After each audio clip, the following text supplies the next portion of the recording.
बिस्मिल्लाहिर्रहमानिर्रहीम अस्सलाम वालेकुम एंड गुड मॉर्निंग। मैं हूं समर अब्बास, आपको अपने डिजिटल चैनल पर कहूँगा खुशामदीद। आज मैं मौजूद हूँ कश्मीर में। ज़रा ये शाल और ये सारे इंतजाम बता रहे हैं कि मैं किसी शदीद ठंडे इलाके में मौजूद हूँ, लेकिन ज़ाहिर आपसे रब्ता टूट नहीं सकता, चाहे जैसे भी हालात हो, जो भी जगह हो। तो आज अहम दिन है इस लिहाज से कि पाकिस्तान तहरीक इंसाफ के भले के इंतखाबी निशान के हवाले से तहरीक इंसाफ की एफर्ट जारी है और दिन बड़े थोड़े रह गए अब पाकिस्तान तहरीक इंसाफ के पास, चूँकि 13 को इलेक्शन सैम्पल जो है वो अलॉट होंगे। लेकिन इससे पहले पहले एक जो इंपॉर्टेंट चीज़ हुई है पिछले 24 घंटों के दौरान, वो इमरान खान साहब का एक ख़त जो है, उनका एक बयान जेल से एक ख़त की सूरत में आया है, द इकोनॉमिस्ट पे पब्लिश हुआ है एक आर्टिकल की सूरत में। और उस ख़त ने, उस आर्टिकल ने हलचल मचा दी है ठीक ठाक पाकिस्तानी निज़ाम के अंदर, बल्कि पूरी दुनिया के अंदर जो पाकिस्तान में हो रहा है उस हवाले से इस पर बात करूँगा मैं। दूसरा नाज़रीन, पाकिस्तान तहरीक इंसाफ ने भले के इंतखाबी निशान के हवाले से DB यानी पेशावर हाई कोर्ट के डिवीजनल बेंच में के फोरम को इस्तेमाल करने के बजाय, या उस फोरम को एक्सप्लोर करने के बजाय, उस ऑप्शन को एक्सरसाइज करने के बजाय, सीधा जो सुप्रीम कोर्ट ऑफ पाकिस्तान ने पटिशन डाली है पेशावर हाई कोर्ट के फैसले के खिलाफ। क्या इससे तहरीक इंसाफ को कोई नुकसान तो नहीं होने वाला? तहरीक इंसाफ ने कोई बड़ा ब्लंडर तो नहीं कर दिया? और जो मामला था एक और IMF वाला, उस पर भी तहरीक इंसाफ अब कुछ वजाहतें इस तरह की दे रही है कि लगता है कि तहरीक इंसाफ का ऐसा कोई इरादा नहीं है इस मामले पर जाने का, जिस तरह की बैरिस्टर गौर ने वजाहतें दी हैं। तो तहरीक इंसाफ नहीं मुखालफत कर रही, अपनी सपोर्ट विड्रॉ नहीं कर रही IMF प्रोग्राम के हवाले से। इन सारी वीडियोस पे डिटेल पे बात करेंगे, इन सारी खबरों के हवाले से। आपसे रिक्वेस्ट है कि चैनल को सब्सक्राइब जरूर कीजिएगा, वीडियो पसंद है तो लाइक करें और बेल आइकन प्रेस करना ना भूलिएगा। एक क्विकली जरा मैं कमेंट कर दूं, कल एक तो जो अपडेट है खबरों के हवाले से, वो मुत्तहिदा कौमी मूवमेंट ने भी अपना इंतखाबी मंशूर जारी कर दिया। उसमें 3 आइनी तरामीम है। एक तो उन्होंने दी है सूबों के हवाले से, फिर सूबों के अलावा जो नीचे बल्दियाती सेटअप के हवाले से उनका ज़्यादा मेन फोकस है कि जो प्रोविंशियल फाइनेंस कमीशन होता है उस वाले से कोई आइन साजी की जाए। वो ज़ाहिर हो नहीं सकती, नून लीग ने गारंटी तो दी, लेकिन नून लीग के पास इतनी अक्सरियत आएगी तो वो कोई आइन साजी कर पाएगी, तो ऐसा होना मुझे होता हुआ नज़र नहीं आ रहा। बाकी जो खबर है आज की, इमरान खान साहब का जो एक ख़त जो है आर्टिकल की सूरत में छपा है द इकोनॉमिस्ट के ऊपर, दुनिया की बड़ी एक न्यूज़ के हवाले से एक इदारा है, साफ़ी इदारा है। अच्छा, इकोनॉमिस्ट में छपने वाले आर्टिकल के मुताबिक जो है इमरान खान साहब ये कहते हैं, मैं इसका खुलासा आपके सामने रखता हूँ क्विकली। एक तो खान साहब ने ये कहा है कि पाकिस्तान जो है वो इस वक्त निगरान हुकूमतों की पाकिस्तान में हुक्मरानी चल रही है, जो कि गैर कानूनी है, इस वजह से कि 90 रोज़ से ज़ायद इनको पाकिस्तान में कायम हुए हो चुके हैं। और उन्होंने ये भी कहा है कि 8 फरवरी को इंतखाबात होने हैं, लेकिन पाकिस्तानी अवाम को यकीन नहीं है कि ये इंतखाबात होंगे। उसकी वजह यह है कि पहले भी पेशावर और KP में इंतखाबात होने थे 90 रोज़ के अंदर, लेकिन वो इंतखाबात नहीं हो सके थे अदालती ऑर्डर होने के बावजूद। फिर वो ये कहते हैं कि अब जो नेशनल वोट होना, यानी कि जो 8 फरवरी का इलेक्शन है, इस वाले से पाकिस्तानी अवाम जो है वो तजब्जब का शिकार है, वो यानी कि शक में मुब्तला है कि पता नहीं इलेक्शन होना है या नहीं होना। फिर ये भी खान साहब ने कहा कि जो मुल्क का जो इलेक्शन कमीशन है उसके जो एक्शंस हैं वो तहरीक इंसाफ के बिल्कुल ख़िलाफ़ जा रहे हैं। और पाकिस्तान तहरीक इंसाफ से भले का यानी जो नॉमिनेशन पेपर के ऊपर तहरीक इंसाफ के जो फर्स्ट चॉइस कैंडिडेट्स थे, जो तहरीक इंसाफ के जो मेन जिनके ऊपर तहरीक इंसाफ जिनको टिकट देना जा रही थी, उनके नॉमिनेशन पेपर जो है उनके कागजात नामजदगी मुस्तरद कर दिए गए। फिर उन्होंने ये भी कहा कि पाकिस्तान तहरीक इंसाफ का जो इंटर पार्टी इलेक्शन था उसके वाले से पार्टी के साथ जो है वो बड़ी ज़्यादती की गई, उन इंतखाबात में रुकावट डाली गई। और उन्होंने कहा कि सिर्फ इलेक्शन कमीशन को क्रिटिसाइज़ करने पे मेरे ऊपर भी उन्होंने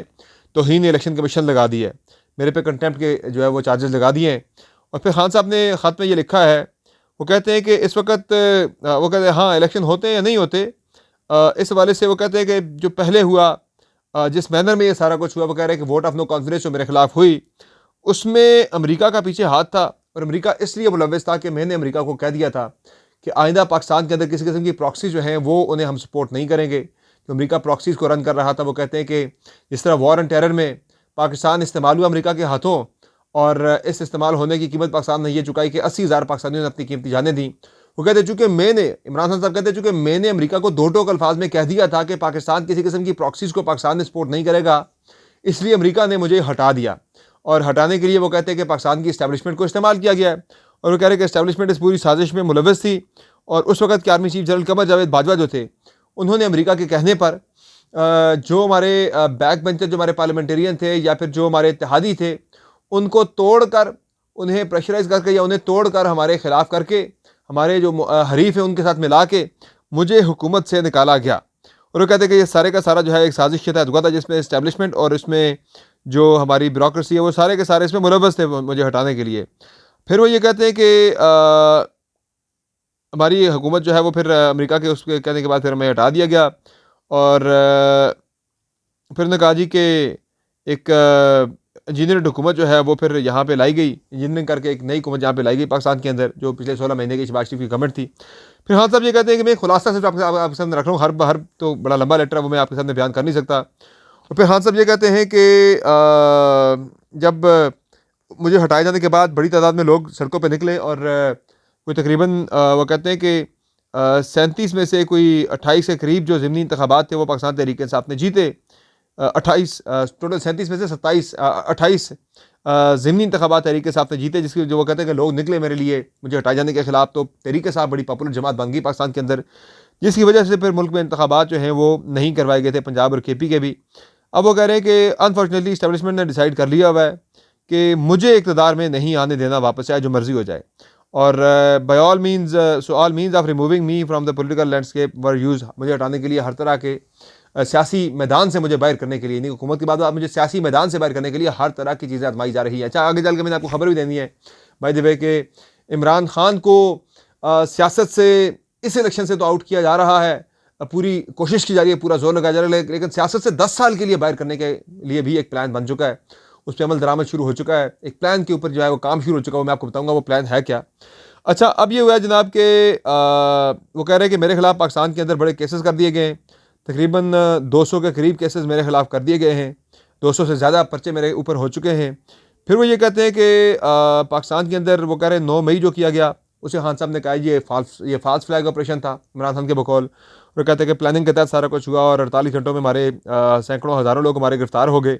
हमारे पार्टी के जो सीनियर लीडरशिप है, हमारे पार्टी के कई जो मरकज़ी रहनुमा थे, उन्हें गिरफ्तार करके उनसे ज़बरदस्ती बयानात दिलवाए गए, हमारे ख़िलाफ़ उनसे बयानात दिलवाए गए, कुछ TV शोज़ में उन्हें ज़बरदस्ती मैनेज करके प्रेशर डाल के वहाँ भेजा गया, हमारे खिलाफ बयानात दिलवाए गए और पार्टी उनसे छुड़वा दी गई तहरीक इंसाफ भी प्रेशर डाल के। और फिर वो कहते हैं कि इस सारे कुछ के बावजूद पाकिस्तान तहरीक इंसाफ जो है वो इस वक्त भी पाकिस्तान की सबसे पॉपुलर जमात है और 66% से ज़्यादा सपोर्ट जो है पाकिस्तानियों की वो पाकिस्तान तहरीक इंसाफ के साथ है। और वो कहते हैं कि मेरी अपनी जो पर्सनल रेटिंग है वो भी जो पर्सनल अप्रूवल रेटिंग है वो भी काफ़ी ज़्यादा बढ़ गई है पहले से। अब वो ये कहते हैं कि इलेक्शन कमीशन जो है वो पूरी तरह कोशिश कर रहा है कि मेरी जमात को इलेक्शन लड़ने से बाहर रखा जाए, और इस हवाले से वो तमाम जो गैर कानूनी हरबे हैं वो तमाम के तमाम इलेक्शन कमीशन जो है वो इख्तियार कर रहा है, आजमा रहा है, कोशिश कर रहा है। और कह रहे हैं कि अदालतें भी जो हैं वो भी सारे मामले में अपनी क्रेडिबिलिटी जो है वो ज़ाया करती हुई, लूज़ करती हुई नज़र आ रही हैं, चूँकि वो कहते हैं कि एक साबिक़ वज़ीर आज़म मियां नवाज शरीफ जो कि पाकिस्तानी अदालतों से जो है मफरूर था, वो बरतानिया के अंदर काफ़ी अर्से से छुपा हुआ था, वहाँ भागा हुआ था बरतानिया पाकिस्तान से। नवंबर में उसे पाकिस्तानी अदालतों ने फैसिलिटेट करके उसकी कन्विक्शन को ओवरटर्न करके पाकिस्तान वापस लाया है। और वो कहते हैं एक प्लान है पूरा, जिस प्लान के तहत मुझे सियासी सिनेरियो से बाहर करके तहरीक इंसाफ के लोगों के नॉमिनेशन पेपर जो है वो रिजेक्ट करके इस बंदे को सिलेक्ट करने के हवाले से पूरा जोर लगाया जा रहा है, पूरी कोशिश की जा रही है कि 8 फरवरी के इंतखाबात में इसको हुकूमत दी जाए। अच्छा वो अब ये करें कि तहरीक इंसाफ जो है वो उसे अब किसी किस्म की भी रैली, जल्द से जुलूस, किसी किस्म की कैंपेन पाकिस्तान तहरीक इंसाफ को नहीं करने दी जा रही है। और वो कह रहे हैं कि अब मैं इस वक्त जेल में बंद हूँ, मुझे कैद तन्हाई में रखा जा रहा है और मेरे ऊपर बड़े जो है वो लगव किस्म के इल्ज़ामात लगाए गए हैं, एब्सर्ड इल्ज़ामात हैं मेरे ऊपर, ट्रीज़न तक जिनमें मेरे ऊपर गद्दारी तक का, बगावत तक का मुकदमा मेरे ऊपर जो है वो कर दिया गया है। और वो कहते हैं कि हमारी पार्टी में जो थोड़े से लोग रह भी गए थे, लीडरान हमारे जो कि फ्री थे, उन्हें कुछ अंडरग्राउंड हो गए जो फ्री हैं, जो अंडरग्राउंड नहीं है उन्हें इलेक्शन कैंपेन भी नहीं करने दी जा रही। इवन वो कहते हैं कि इतना खौफ है पाकिस्तान तहरीक इंसाफ की पॉपुलरिटी का कि तहरीक इंसाफ को एक छोटा सा वर्कर कन्वेंशन तक भी नहीं करने दिया जा रहा, जबकि बाकी सारी सियासी जमातें जो है वो खुल के इलेक्शन कैंपेन कर रही हैं। बाकी उन्होंने कहा जी कि इस वक्त एक मुल्क में इलेक्शन जो है वो एक मजाक बन चुके हैं, जोक बन चुके हैं, क्योंकि तहरीक इंसाफ को लेवल प्लेइंग फील्ड तो क्या इस फील्ड ही नहीं दी जा रही, और ये इंतखाबात जो हैं इस वक्त पाकिस्तान में मजाक बन चुके हैं सारे सिनेरियो के अंदर। और अगर इस तरह के इंतखाबात हो गए, एक गवर्नमेंट अगर इंस्टॉल की गई तो वो एक मुल्क में जो है सियासी इस्तेकाम नहीं आ सकेगा, और सियासी इस्तेकाम अगर मुल्क के अंदर नहीं आता तो ये जो वोलेटाइल हमारी इकॉनमी है, जो ख़राब हमारी मीशत है, उसे मज़ीद ख़राब करेगा। और अब वो कह रहे हैं कि जो एक ही वायबल, जो एक बेहतरीन रास्ता आगे के लिए यही है, पाकिस्तान के लिए जो सूटेबल है, वो पाकिस्तान में शफाफ इंतखाबात करवाए जाएँ ताकि एक स्टेबल गवर्नमेंट आए वो, और वो आके पाकिस्तान के अंदर रिफॉर्म्स कर सके, पाकिस्तान के अंदर वो माशी इस्लाहात ला सके। तो ये खान साहब ने बड़ा खुल के इसमें चीज़ों के बारे से लिख दिया कि कौन किस किरदार का क्या रोल है, तकरीबन तमाम ही इदारों के ऊपर, अदलिया, इलेक्शन कमीशन, इस्टेब्लिशमेंट, सब के ऊपर, एग्जीक्यूटिव सब के ऊपर इमरान खान ने अदम एतमाद का इजहार कर दिया है और दुनिया को उन्होंने बता दिया है। एक मेरा से ये अच्छा टैक्टिक था कि उन्होंने उनको चूँकि कहीं बाहर नहीं आने दिया जाता, आप कहीं टॉक नहीं कर सकते, मीडिया टॉक नहीं कर सकते, कहीं उनकी कोई चीज़ नहीं चल नहीं सकती। तो उन्होंने आके ये लिखा, एक आर्टिकल लिख के दे दिया अपने वकला के जरिए, द इकोनॉमिस्ट को भेजा। अब कहीं वकीलों पे पाबंदी ना लग जाए इमरान खान से मुलाकात। तो मुझे तो इस बात का अब शुबा हो रहा है, इस बड़ी जो एक इमरान खान ने अचीवमेंट हासिल की है इससे, कि दुनिया को बता दिया कि भाई क्या हो रहा है। दूसरा अब जनाब जो मामला है तहरीक इंसाफ से, मुझे लगता है छोटा सा ब्लंडर हो गया है। इस पर कई वकला भी बात कर रहे हैं, लीगल एक्सपर्ट्स भी बात कर रहे हैं कि पाकिस्तान तहरीक इंसाफ के बल्ले के इंतखाबी निशान के हवाले से जो पेशावर हाई कोर्ट का रिसेंट फैसला जो कल परसों जो आया था, उस पर पाकिस्तान तहरीक इंसाफ ने जल्दबाजी में सीधा सीधा सुप्रीम कोर्ट ऑफ पाकिस्तान जाने का फैसला किया। और इस पर तहरीक इंसाफ को चाहिए था कि जो मुतलका पेशावर हाई कोर्ट का डिवीजनल बेंच है, DB है, वो DB जब बन चुका था इस मामले के ऊपर 9 तारीख को उसने बैठना था, तो पाकिस्तान तहरीक इंसाफ का पहले DB में जाना चाहिए था। अब इस हफ्ते का तो केस तहरीक इंसाफ का लग नहीं सकता, अगले हफ्ते ही लगेगा। और सबसे इंपॉर्टेंट बात यह है कि इस सारे सिनेरियो में जो 13 तारीख है वो बहुत करीब आ रही है, अगले यानी कि अगले जुमे के करीब जो है वो 13 तारीख बन रही है, 13 जनवरी, कि जब बल्ले के इंतखाबी निशान के हवाले से कोई भी जो है इंतखाबी निशान पाकिस्तान तहरीक इंसाफ को मिलता है, इंतखाबी निशानात की अलॉटमेंट जो है वो अगले इतवार को होनी है, सॉरी नेक्स्ट संडे को होनी है। तो इस अलॉटमेंट की वजह से पाकिस्तान तहरीक इंसाफ के पास टाइम बड़ा कम रह गया है और वक्त का मुकाबला सख्त है। इन्होंने सुप्रीम कोर्ट ऑफ पाकिस्तान में जो पटिशन कर रही है, कई यानी लीगल एक्सपर्ट्स इस खदशे का इजहार कर रहे हैं कि वो पटिशन कहीं वापस ही ना हो जाए, एतराज़ लगा के सुप्रीम कोर्ट वापस ना कर दे, कि भाई आपके पास एक जो मुतलका फोरम है डिवीजनल बेंच, आप उसमें चले जाएँ, वहाँ से अगर आपके खिलाफ कोई फैसला आता है फिर आप हमारे पास आ सकते हैं, उससे पहले आपका हमारे पास आना नहीं बनता, ये आपका रेलिवेंट फोरम नहीं है। और दूसरा इसमें यह भी एक आ सकता है एतराज़, यानी कि टाइम तरीके से आपका ज़ाया भी हो सकता है इस पर। और यहाँ से अगर सुप्रीम कोर्ट ऑफ पाकिस्तान से तहरीक इंसाफ के खिलाफ फैसला अगर आ जाता है तो फिर तहरीक इंसाफ अपील कहाँ करेगी, चूँकि डिवीजनल बेंच में अगर केस का फैसला आता है तो डिवीजनल बेंच के बाद तहरीक इंसाफ सुप्रीम कोर्ट आ सकती थी। लेकिन PTI को भी ज़्यादा नज़र आ रहा है कि दिन बड़े थोड़े हैं, 13 तारीख को इंतखाबी निशान जो अलॉट होने, उससे पहले पहले हर सूरत में फैसला जो है वो लेना है सुप्रीम कोर्ट ऑफ पाकिस्तान से या डिवीजनल बेंच है, जहाँ से भी फैसला मिलता है, भले का इंतखाबी निशान हो या कोई भी कॉमन इलेक्शन सैम्बल हो, वो पाकिस्तान तहरीक इंसाफ ने लेना है। बाकी मैं कल प्रेस कॉन्फ्रेंस सुन रहा था मजलिस वहदतुल मुस्लिमीन के सेक्रेटरी जनरल राजा नासिर अब्बास की, अल्लामा राजा नासिर अब्बास की, और बड़ी वो भी तहरीक इंसाफ की पिच पर ही मुकम्मल तौर पर वही जो बातें तहरीक इंसाफ कर रही है कि शफाफ इंतखाबात होने चाहिए, धौंस धांधली धमकियाँ डराना धमकाना ये सब कुछ नहीं होना चाहिए, हम किसी धमकी में धौंस डराने में खौफ में नहीं आएंगे।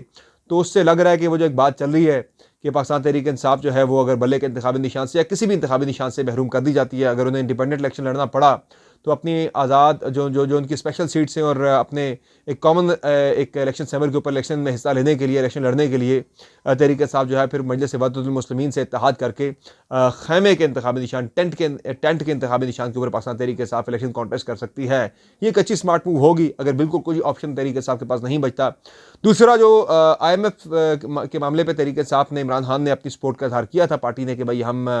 जो IMF प्रोग्राम है उसके लिए अपनी सपोर्ट देते हैं। वो अब तहरीक इंसाफ के हवाले से एक बयान चला था, वॉइस ऑफ अमेरिका पे खबर चली थी कि पाकिस्तान तहरीक इंसाफ ने अपनी सपोर्ट विड्रॉ करने का इंदिया दिया है कि अगर शफाफ इंतखाबात नहीं होते मुल्क के अंदर तो हम अपनी सपोर्ट विड्रॉ कर सकते हैं। हमारी जो सपोर्ट थी वो शफाफ इंतखाबात के इनेकाद से मशरूत थी, लेकिन अब वो नहीं हो रहे चुके पाकिस्तान के अंदर, तो हम अपनी सपोर्ट जो है वो विड्रॉ कर सकते हैं। तो इस हवाले से बैरिस्टर गौहर साहब कह रहे हैं कि हमने ऐसी बात नहीं की, हमारा कहने का मतलब नज़र ये नहीं था। तो मुझे ये लग रहा है, मेरी रीडिंग ये है कि पाकिस्तान तहरीक इंसाफ किसी किस्म की कोई भी मुखालफत जो है वो IMF प्रोग्राम के हवाले से नहीं करेगी, क्योंकि अगर तहरीक इंसाफ मुखालफत कर देती है, IMF प्रोग्राम थ्रू हो जाता है, फिर भी तहरीक इंसाफ के पल्ले कुछ नहीं रहना। और अगर तहरीक इंसाफ की वजह से IMF प्रोग्राम अगर डिरेल हो जाता है तो फिर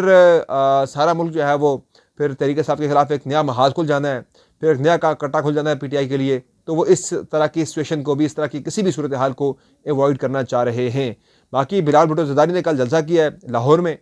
और 30 जलसों का शेड्यूल उनकी तरफ से इलेक्शन तक जो है वो जारी हो चुका है। 30 जलसे करेंगे पूरे मुल्क के अंदर। लेकिन पाकिस्तान तहरीक इंसाफ के जलसे, जुलूस, रैलियाँ, अभी तक किसी किस्म की तमाम एक्टिविटीज़ जो हैं वो रुक चुकी हैं, चूँकि खैबर पख्तूनख्वा के अंदर तो बड़े तगड़े वर्कर कन्वेंशन किए थे पाकिस्तान तहरीक इंसाफ ने, शेर अफजल मरवत ने। लेकिन अब मामला जब पंजाब के अंदर पहुंचा तो वहाँ पे इतनी ज़्यादा पुलिस गर्दी थी वज़ीराबाद के अंदर ही, पहले कन्वेंशन के अंदर ही, कि फ़िलहाल अब वैसे भी अब टिकटों का मरहला है, जब टिकट होल्डर्स अनाउंस हो जाएंगे फिर उन्हें जलसों की जिम्मेदारी दी जाएगी कि वो जलसे ऑर्गेनाइज करें। लेकिन फ़िलहाल मुझे लगता है कि 13 तक अब जो है ये मामला जलसे, जुलूस, रैलियों वाला वो रुका रहेगा। तो ये आज की अपडेट्स हैं। इंशाल्लाह अगली वीडियो में हाजिर होकर मज़ीद खबरें आपके साथ शेयर करेंगे। फिलहाल मुझे दीजिए इजाज़त, अपना बहुत ख्याल रखिएगा। अल्लाह ने के बाद।